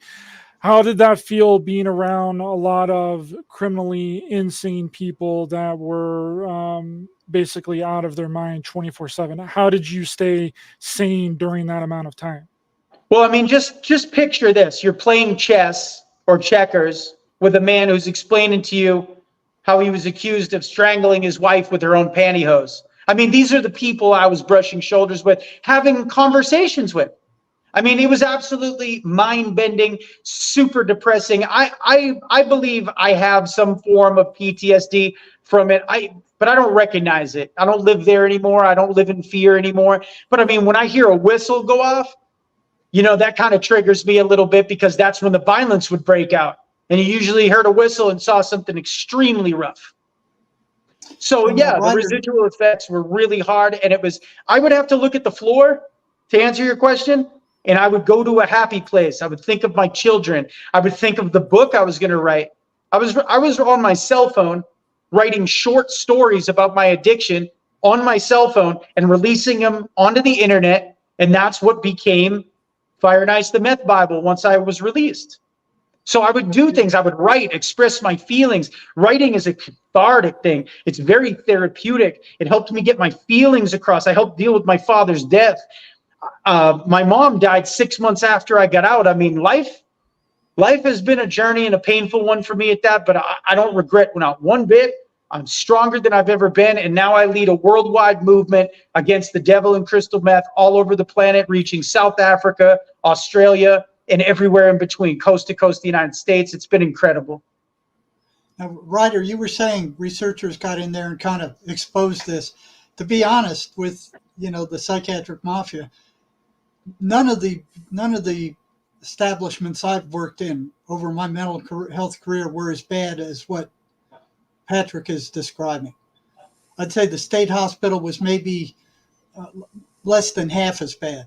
Now, they had a building for the criminally insane on the grounds of Central State Hospital, but none of the rest of the staff were allowed to go there. We could go to any other building on the entire campus, but none of us were allowed in that particular building. But the other side, there was an old man who was my roommate at one point, and let's call him Garza, just to call him Garza. He was like 75, 80 years old, total dementia, didn't even know where he was, had the mind of a child, and he would take his mattress and put it on the floor next to my bed, and he would hold my hand while he slept because he was scared of the dark. And he would go to the bathroom in his diaper, and they refused to change him. So I would take him into the bathroom, and I changed his diaper. I took it off and helped him put a fresh one on, and staff knew I was doing this because they refused, and I could not let that man. I started to have a heart of compassion for people, as sad as it was, and The sad part is that those people that are in there so lost and mentally deranged and drugged up like that, those are someone's grandpa. Those are somebody's daughter, brother, sister. Those are our brothers and sisters. And they are being exploited. They are being forcibly drugged and given pills for money. And that's a fact. And I go on record saying that it's an absolute atrocity to mankind what they're doing. And if it was their brother and sister in there, I guarantee you they wouldn't want them treated the same way that people are being treated today. Well, those antipsychotic drugs shrink the brain. They cause permanent neurological damage with long-term use. Now, they won't ever tell you that. You know, I've never seen a psychiatrist tell the patient that. But on the other hand, none of the hospitals I've worked at were as bad as what Patrick is describing. None of the private hospitals were even a fraction as bad. But what they did all rely upon was these psychiatric drugs, these neuroleptics, to just dumb these people down. And the only reason they appeared to work is because they were major tranquilizers. They just calmed them down. I never saw them cure anybody.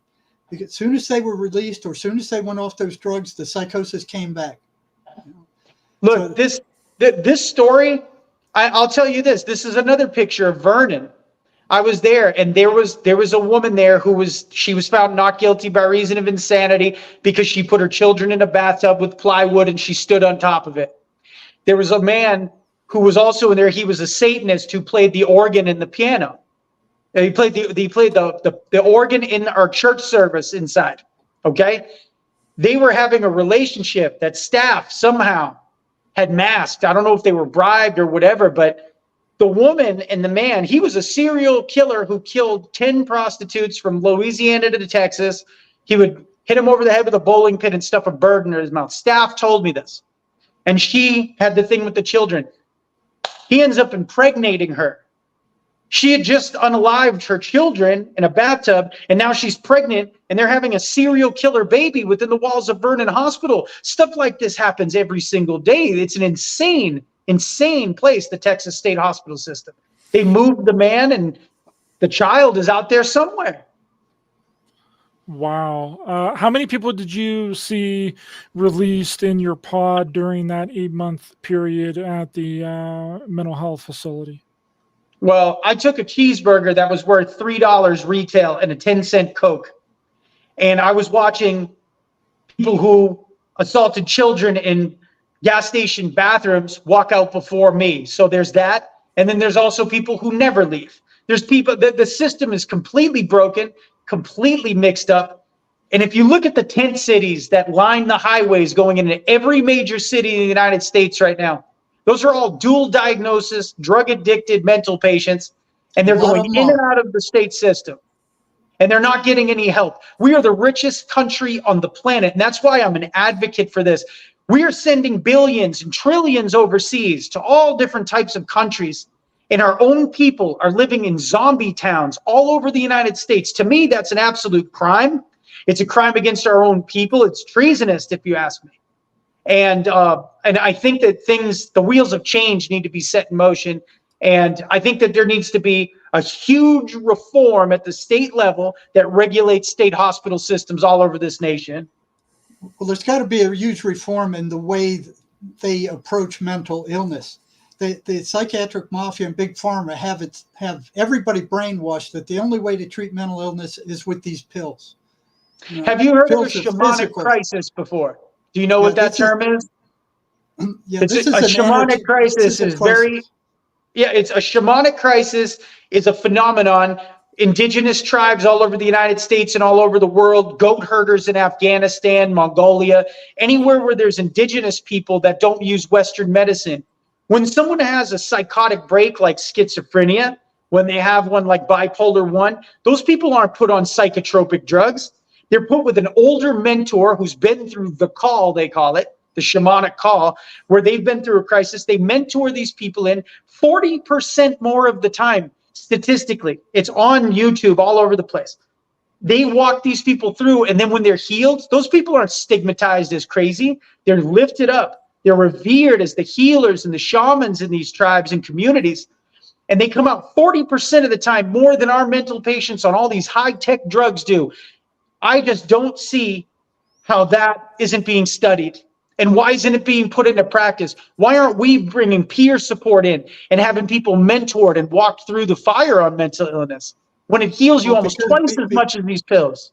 Because there's too much money being made. Exactly. Yeah, because psychiatrists and big pharma are making $4.7 billion a year selling these drugs. So what they're teaching in the schools as far as psychotherapy doesn't work.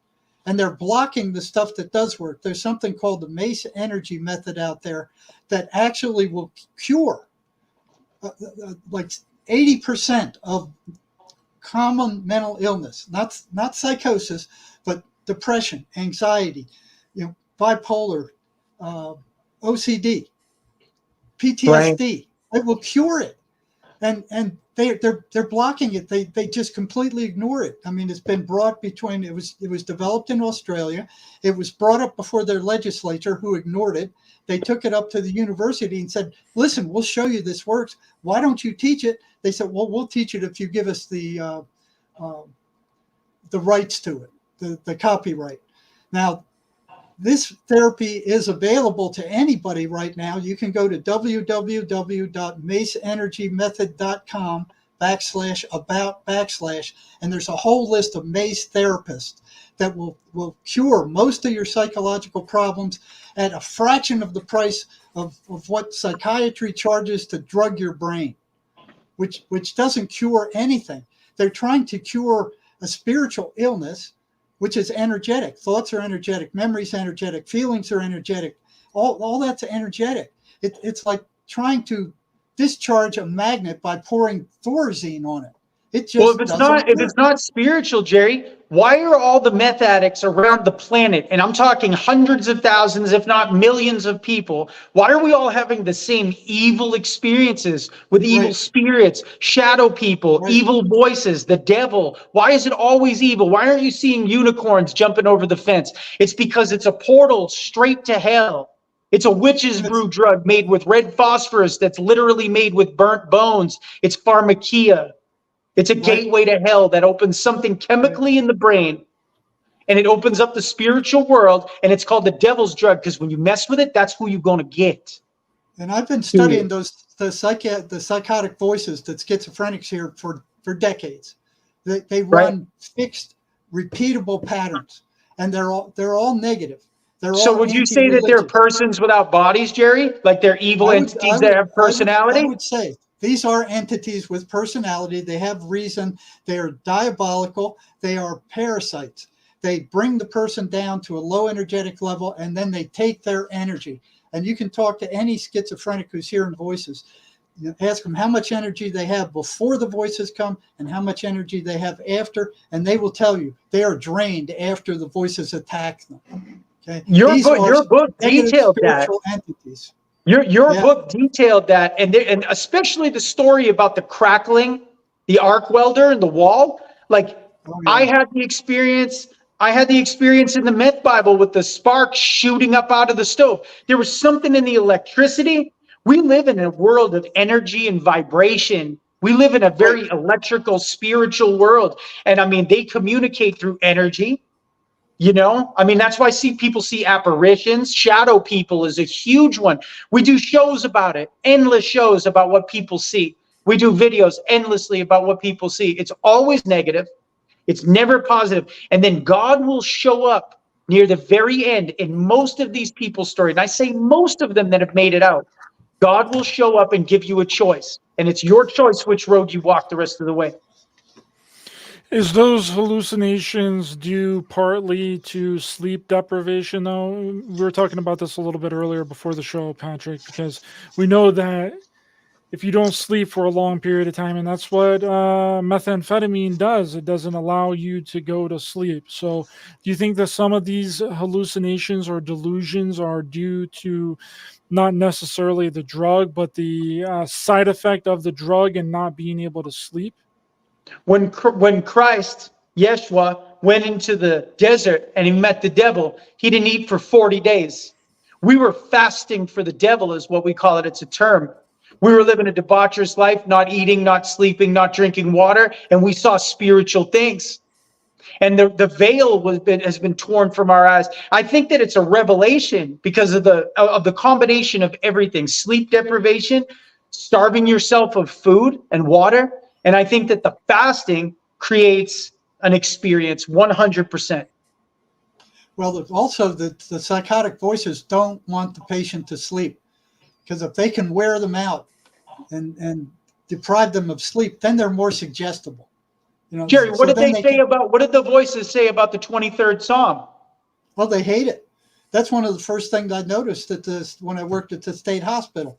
I had patients come to me. One of them said his voice, when he repeated the 23rd Psalm, the voices reacted like worms thrown onto a hot frying pan.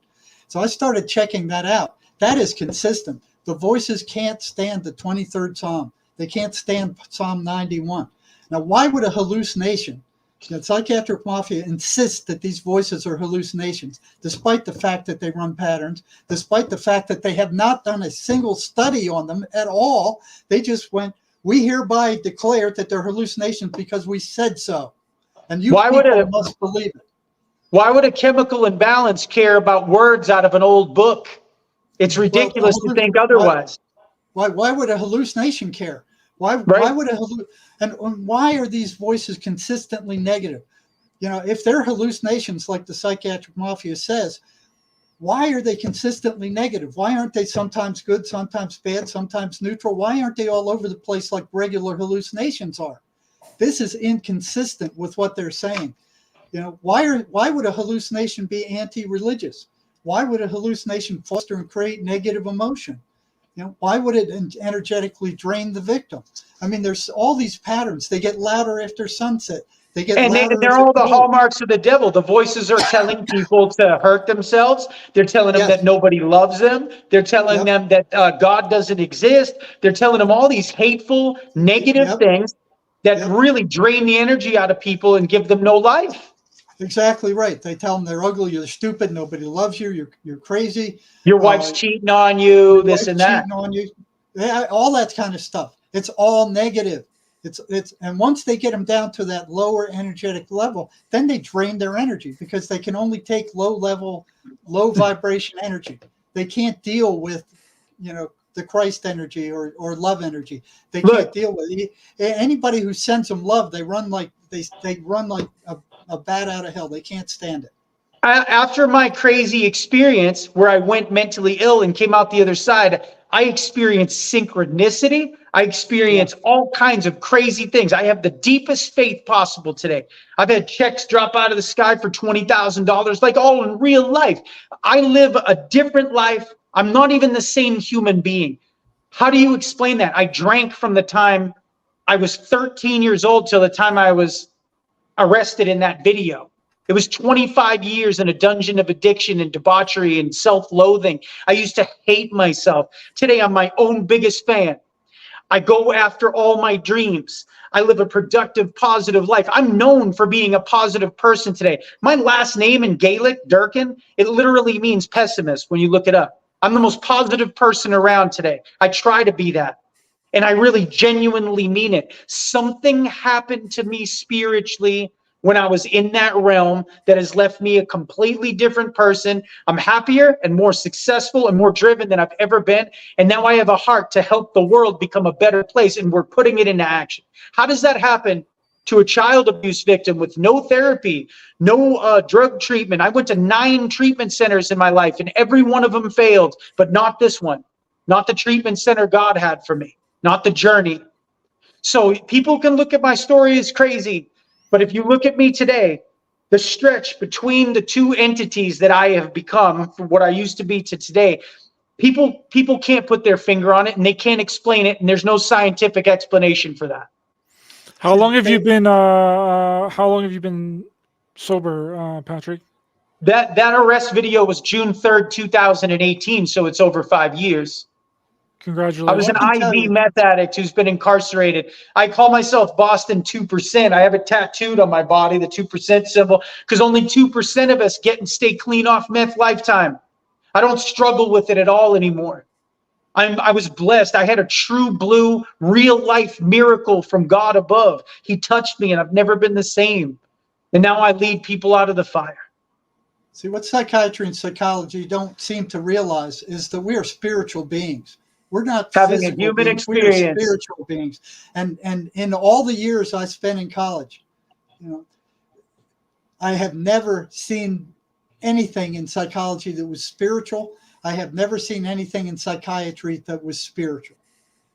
Right. They And don't deal with it.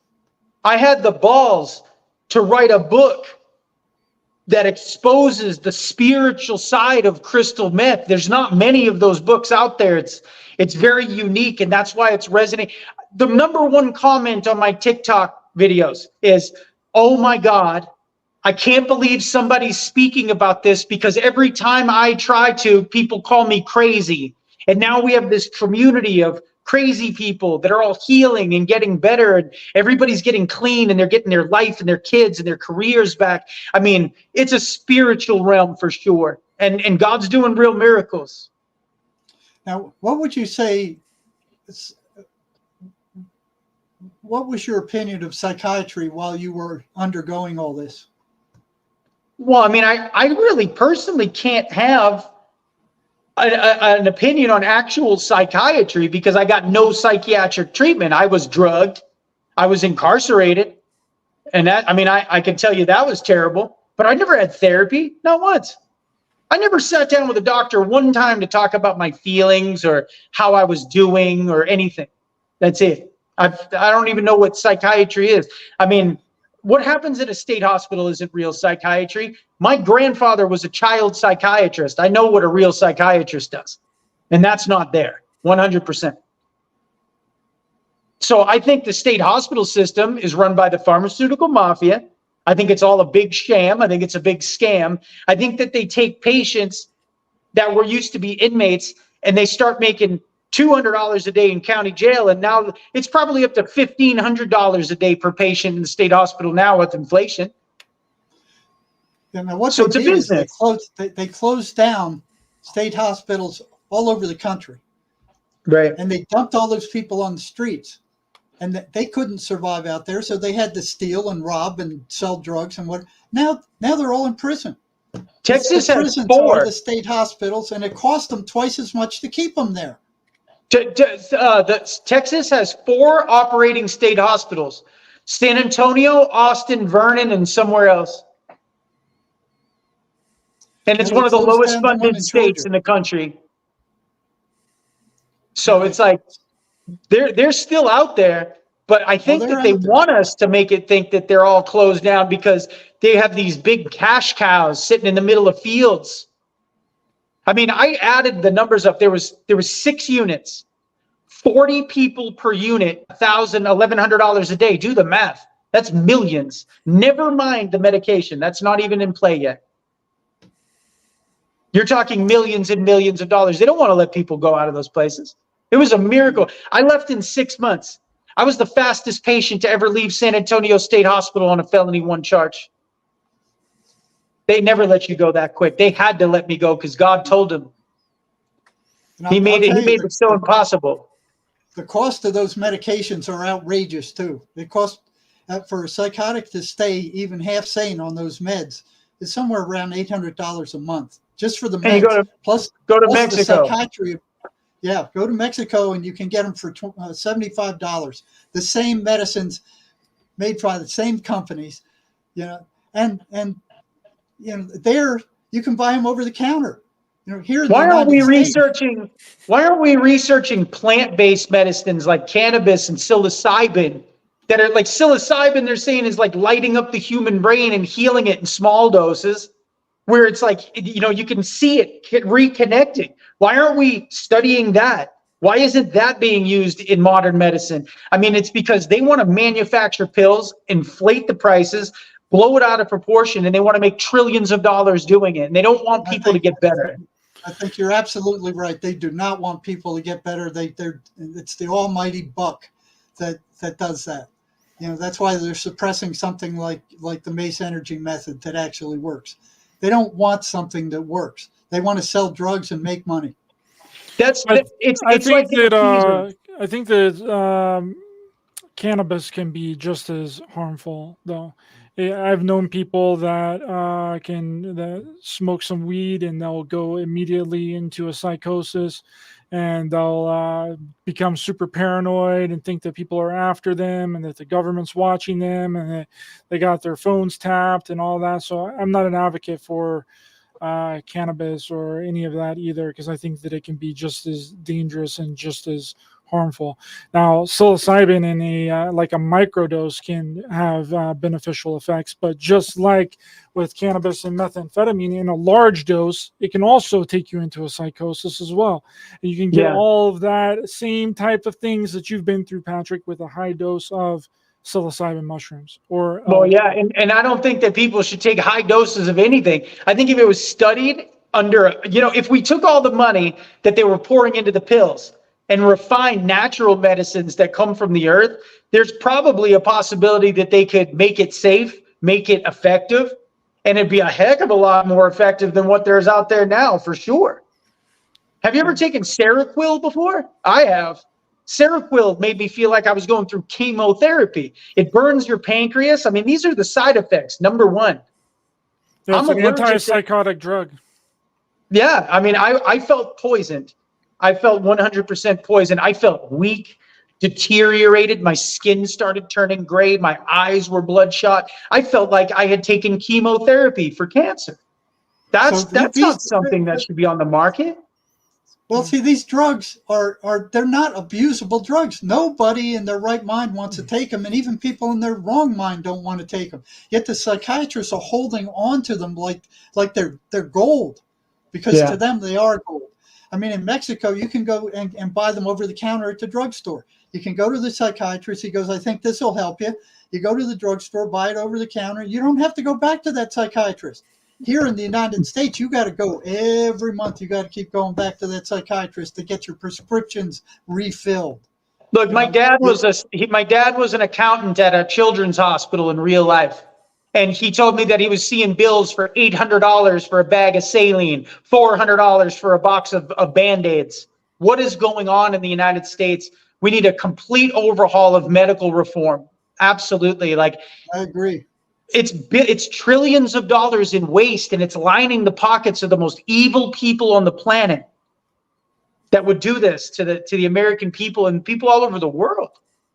It's crazy. When you look at the number of people that are on psychiatric drugs right now, it's horrendous. I mean, they're not fostering normal, healthy care. I mean, it's like, oh, come to us and get a drug and cure all your problems. And that the psychiatric offices are full. They're booked months and months ahead of time. People are not dealing with their problems. They're relying on drugs, and the psychiatric mafia is drugging them up. The major portions of the population are being drugged now by these psychiatric drugs. They came up with the sibling rivalry one, Jerry. The one that's a diagnosis where when siblings don't like each other, they don't get along, they got a pill for it now. That's crazy to me. Yeah, listen to this crap. DSM-5, this is their dictionary of mental illnesses. It says DSM-5 labels almost all human emotion as mental illness. A child who talks back, a man who spends too much time on the internet, a woman who grieves the death of her husband or child for more than 2 weeks are all labeled as mentally ill and told they need to be drugged. Unhappiness is labeled as depression, and people are encouraged to numb themselves with drugs instead of dealing with the life situations that are causing their unhappiness. Over 2/3 of psychiatrists who wrote the DSM-5 have financial ties to the drug industry. Virtually anyone who visits a psychiatrist for any reason will be labeled with some mental illness and based on this subjective manual. If you were to put 10 psychiatrists in the room, give them a complex psychiatric diagnosis, chances are they'd come up with 10 different diagnoses. Now, here's an example of some of the diagnoses they dreamed up. Mathematics disorder, people who aren't good at math. Caffeine intoxication, somebody who drinks too many cups of coffee a day. Man, I'm sick. Rivalry. I'm a coffee drinking math idiot. You got a caffeine intoxication disorder. Yeah, and I'm bad at math, Jerry. I need 2 pills. Got two of them. Well, they got some Drug drugs test, ready. Patrick, for freaking drugs. It'll come up with caffeine and nicotine, probably. I Right. tell them, you come out of their office with some kind of drug. Sibling Yeah. relational disorder. These are kids who are fighting with each other. Sexual orientation disturbance, homosexuality. Here's a Florence syndrome, being overwhelmed by beauty, such as Florence, Italy. Fainting and dizziness are the symptoms. The treatment are antidepressant drugs. Paris syndrome mostly happens to Japanese visiting France. Symptoms include depression, anxiety, feelings of persecution, which before the DSM would have been labeled as cultural shock. I mean, all of these mental illnesses are completely made up. There's not a single objective test for any of them. None of them. There's no lab work. There's no EEG. There's no EKG. There's no test. These are all subjective, made-up illnesses. So the scientists can't provide the science. There's no baseline. There is no science. There is no baseline. They just make these things up. They take segments of human behavior and pathologize them, put them in this Bible of theirs that looks very formal. I mean, it's, all these numbers and subcategories and and they use that as the Bible in the PhD psychology programs and in friggin' the psychiatry programs. This is their Bible. They study these things. It's like they memorize these made up things so they can go out and diagnose. And the main reason is they need some kind of diagnosis for the insurance companies. If they don't have some formal diagnosis that's agreed upon by psychiatry, insurance won't pay. It's all money, money, money, money. Nobody's getting better. Well, we need change, and I think it's coming.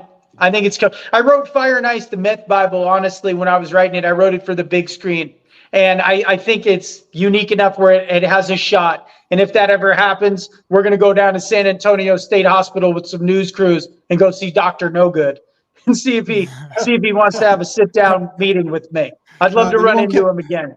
Maybe I can laugh at him this time. Yeah, you won't get past the front door. Nope. I'll have to go in and visit one of my old friends. That's it. Well, gentlemen, thanks so much for coming on. I really appreciate your time this evening. Very fascinating discussion. And I think a lot of this is due to drugs are responsible for a lot of this. And it used to be just plain old trauma. And now you got drugs mixed in with trauma, which is never a good mixture. Patrick, can you tell people where they can purchase your book, or if you have a website or anything that you would like to plug? You can search The Meth Bible on Amazon. Just search The Meth Bible on Amazon. The audio version has dropped and it's free right now. So you can download the audio version free through Audible, through Amazon.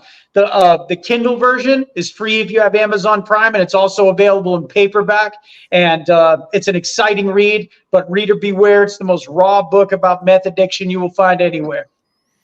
Thanks so much, Patrick. Appreciate your time this evening. The links to Patrick's information will be in the description of this video. Highly recommend purchasing his book and checking out his TikTok page as well. Stay with me, Patrick. I'm going to kick you off. Jerry, my friend, thanks so much for coming on. Can you let people know where they can find you online, your website, or where they can purchase your amazing book?